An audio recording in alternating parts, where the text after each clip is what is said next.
So, as we progress further, we enter the region of the absolute near the 10th chakra. Here, we no longer even feel the work being done.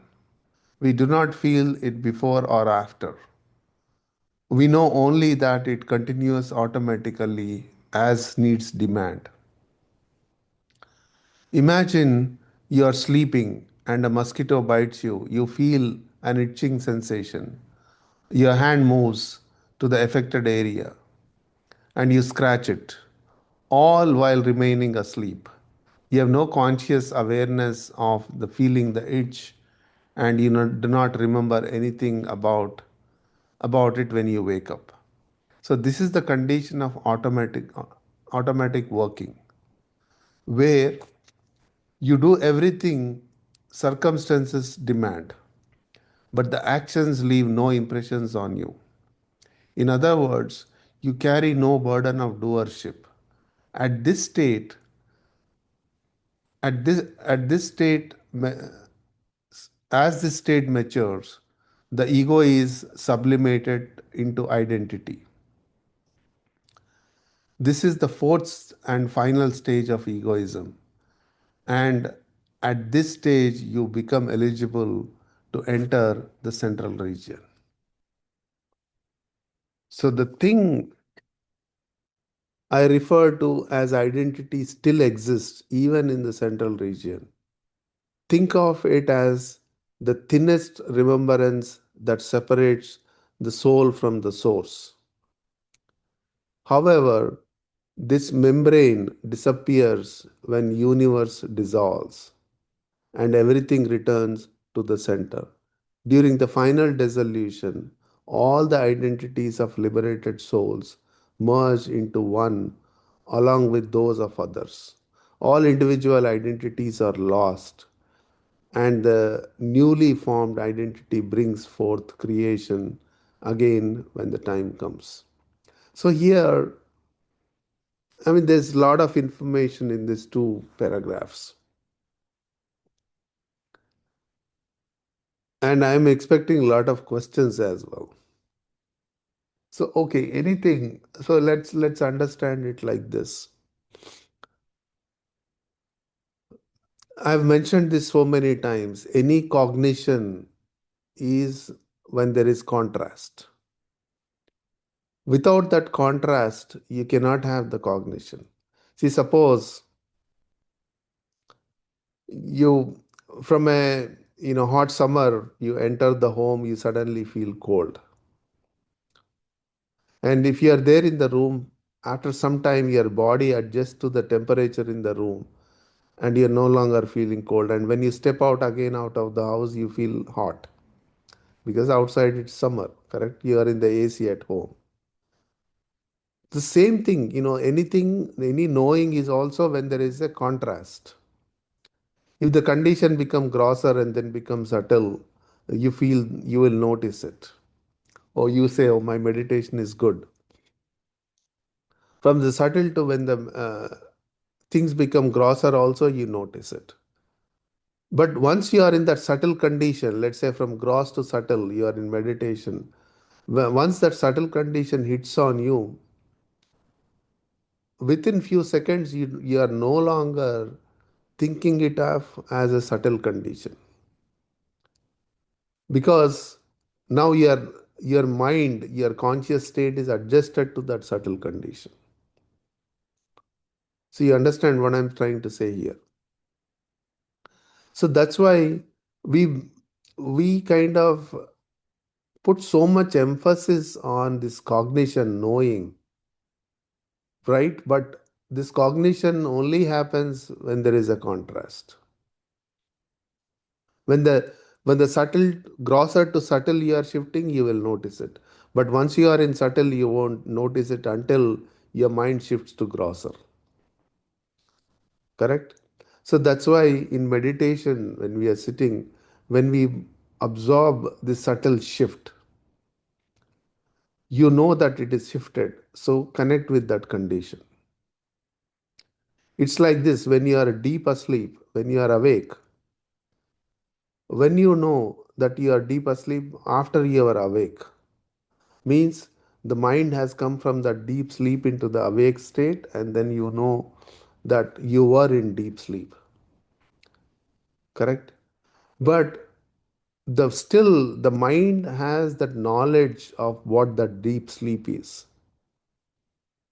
You can recall that deep sleep condition anytime you want. Similarly, on spiritual states also, the subtle conditions, once you notice them, you can recall those conditions. That's what remembrance really means. But now, here, the most subtlest conditions, the condition of the absolute when we are facing, correct? The awareness of it is not there, but the automatism is set in there. So the progress is happening. But all that we have to maintain is we still have that knowledge of the deep state we are going through, those subtle states we are going through, and hold on to them. So here you are not monitoring the progress the way you felt before, because now it's all in the subtle realm, but still you can hold on to that subtleness, whatever is available to you. And this identity which we are talking about, I mean, I'll tell you, this these two paragraphs will rewrite the entire scriptures uh, of Hinduism or Sanatana Dharma, Vedantic texts. It will rewrite it because there it is always talking about uh, losing that identity, merging into that identity, the real identity, and here it clearly defines how that happens. Here it clearly defines how the doership is gone. So, doership, I cannot mentally hand over to something. It is a state, correct? You cannot just say, I am not the doer, right? The doership only comes because of the state we are in, or non doership comes because we are in the state we are in. It is important to understand this distinction, you see. So, at this state, the it's the maturity. The ego is sublimated into this higher identity. What is that identity? That most subtle state we are experiencing, that becomes the identity. And the subtler, the finer it goes, that identity is also becomes finer and subtler. Yesterday one of my friend asked me, like 2 days back, is asking me about the difference between the Atman and Brahman and Satchitananda state. Satchidananda, as per the Vedantic text, thought of it as the most highest state one can achieve. And here comes Babuji and says, it is like the beetle reveling in the cow dung, relishing the cow dung. That's all the Satchidananda state. This is basically compared to the states we are talking about, the central region and beyond. Compared to these states, that state is almost negligible, right? It is some Satchidananda is a blissful state, but there is much more subtleties beyond the bliss. The moment the mind comes in contact with the soul, bliss begins, you know. But that bliss compared to these subtle states is, I mean, you cannot even say, it is on par with that, correct? So in these states, the identity is almost minimal, but still the identity is there. So here, like it kind of hits on the right note that identity still remains until the Mahapralaya, everything dissolves. This entire existence dissolves, and then it brings that existence back again. So it's a cycle. Even at that level, it's a cycle. You get it? So I'll stop here for any comments, questions.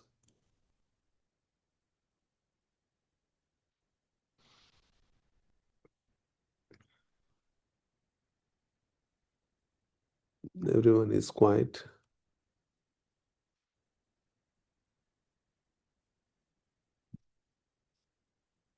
Okay. So let's move to the next topic, external eternal existence. So in the central region, the aspirant experiences a profound sense of existence that permeates every aspect of their being. It is like their heart becomes a playground for entire creation, and they feel the continuum of existence. This feeling arises because the aspirant's consciousness is evolved. Such a state, they transcend beyond consciousness to the potentiality that creates consciousness. In this elevated state of being, the aspirant's consciousness becomes all pervasive, and they feel the universe pulsating to the rhythm of their heart. The experience of eternal existence becomes vividly real, and the aspirant realizes that existence is not just limited to their physical form, but it encompasses everything in the universe. This heightened state of existence continues with the realization that existence is eternal and is not bound by time or space. The aspirant becomes aware of timeless and infinite nature of existence, where everything is interconnected and there is no separation between the self and the universe. Such a high state is rare achievement, but much more lies ahead. See, even from here, it's a Babaji saying there is much more lies ahead, right? So it's an infinite journey. And once we subject to this journey and once we have embarked on it, it continues, whether we like it or not.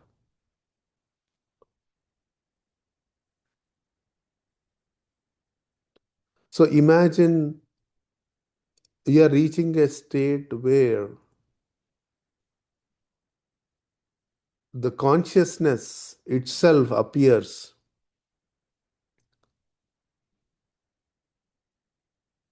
right? So that means, it is almost the state of a creator. You can think of it like that,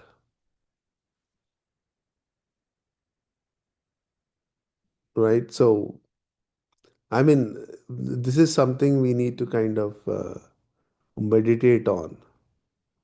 I don't know if this is a topic of discussion. It is so subtle. We have to just meditate on this. Okay. So now going to the seven rings. Sorry, go ahead. Was there a question? Okay. So when you enter the central region, you experience something magnificent that Babaji called the seven rings of splendor. These rings have countless towering waves of power that emanate from the center, and their beauty is indescribable. To traverse this region, one must ride one wave after another, and it can be challenging for a novice surfer.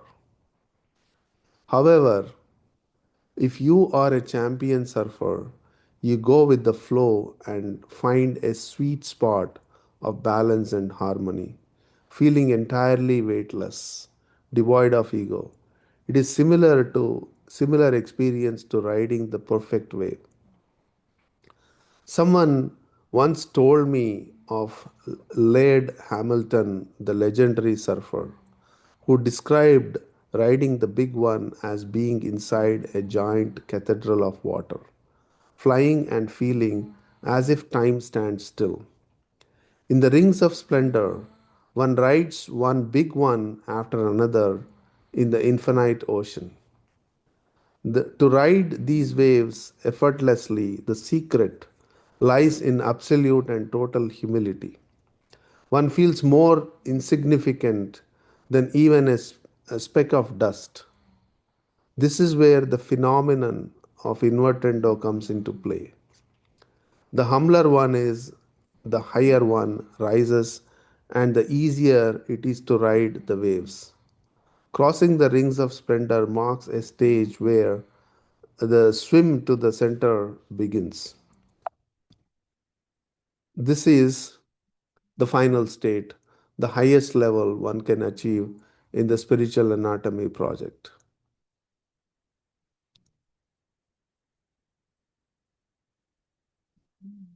So we can do the rest next week. So, any final comments, statements?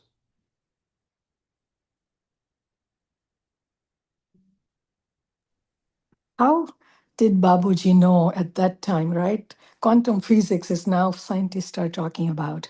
They're just scratching the surface of what Babuji knew so long ago.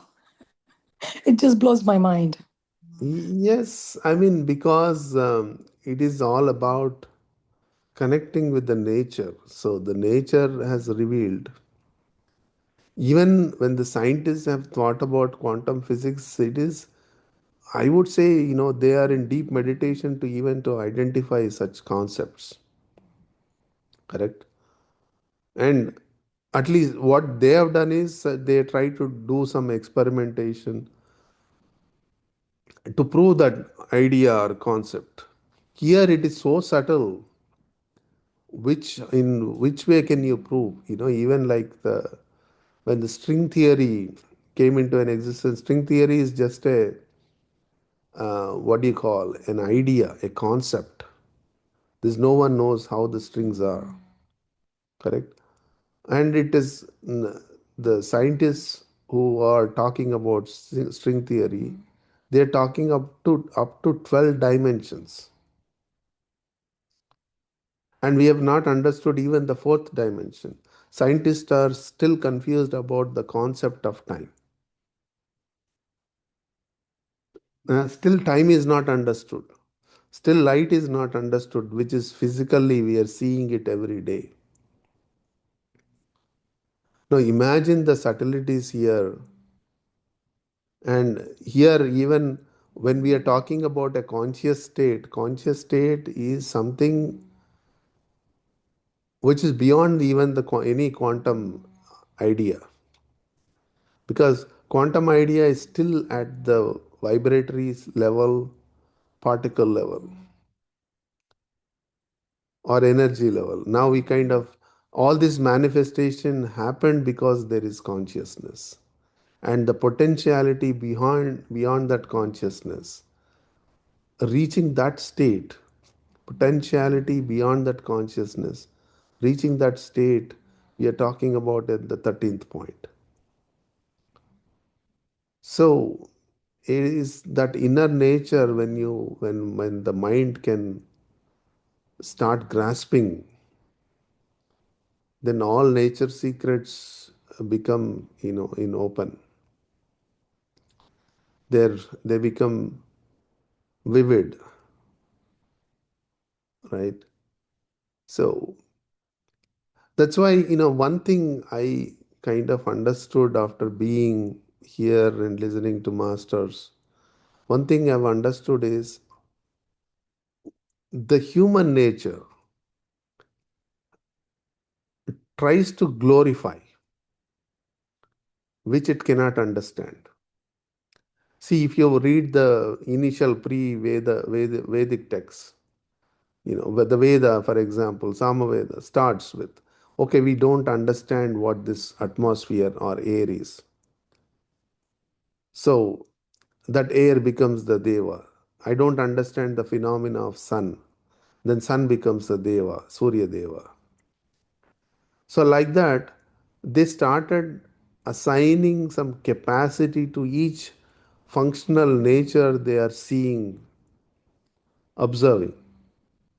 Because they could not understand it, they assigned some potentiality and started worshipping, glorifying.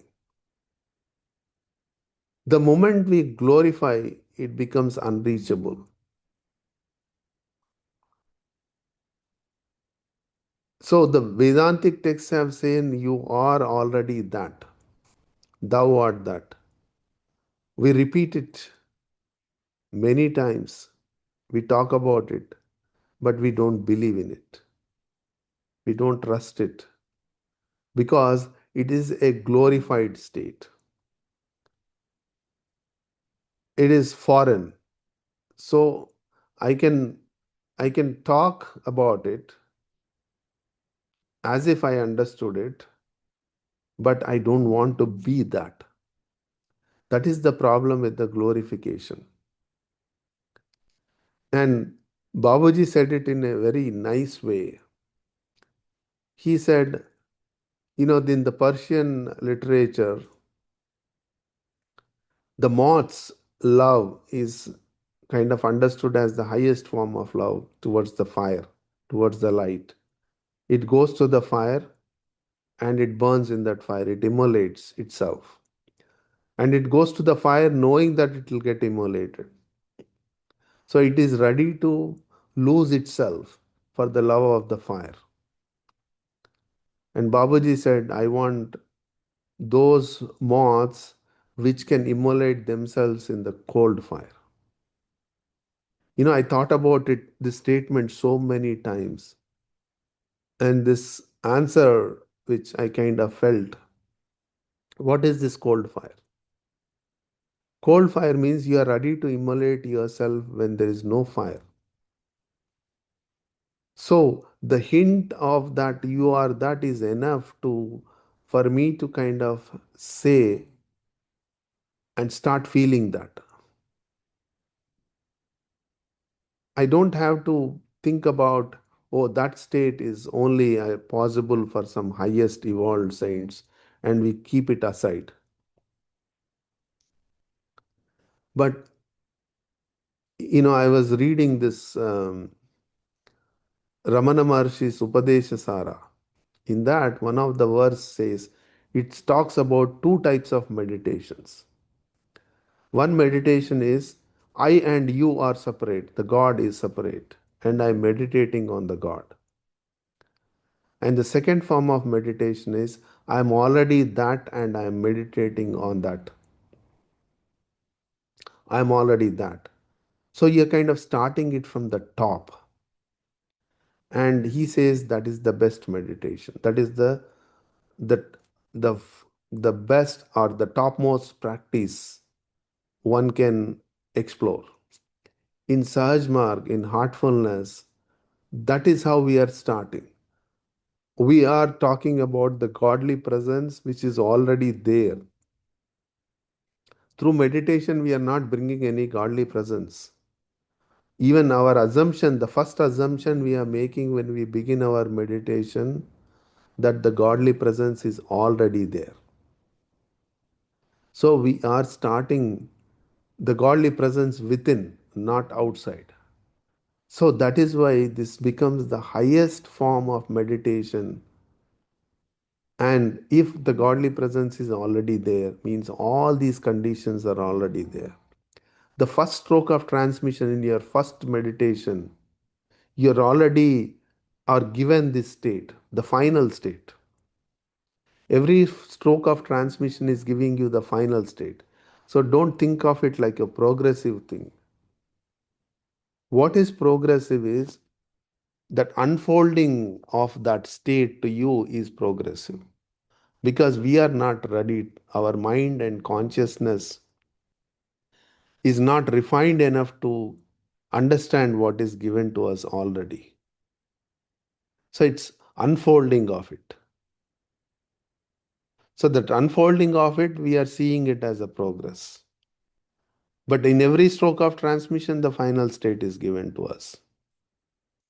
See the beauty of the heartfulness and the grace of the masters. Without any judgment, they are giving the final state to us. And it is up to us, for us to kind of make ourselves ready to see that unfolding process. So there's no point in glorifying, oh, Babuji is so great, he has achieved this. And we glorify. In this glorification, we create the fire. And like the moths which immolates on the fire, we are going there. But the cold moth removes all the fire.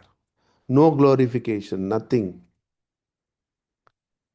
We understand this is my real nature. Therefore, I am going for it. So there we start from the top. So this is the spirituality should be a top down approach. It's not the from the lower to the higher. Think about it, because it's important to understand that we are starting from the top and I am waiting. Meditation is a process of waiting. Why? Because I am waiting. In that waiting, I am able to perceive that unfoldment. Okay. So please remember that. And every time you sit for meditation, think of like you are in that state and begin from there. In fact, that is the supposition. The godly presence is already in my heart. So meditation is not done for something. Meditation is done for something which already exists, which is already there. So meditation is not bringing anything new. Meditation is unfoldment of what is already there. Okay.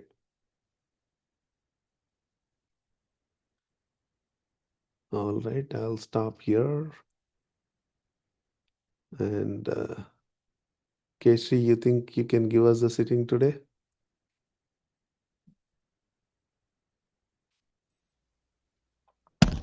Yes, brother.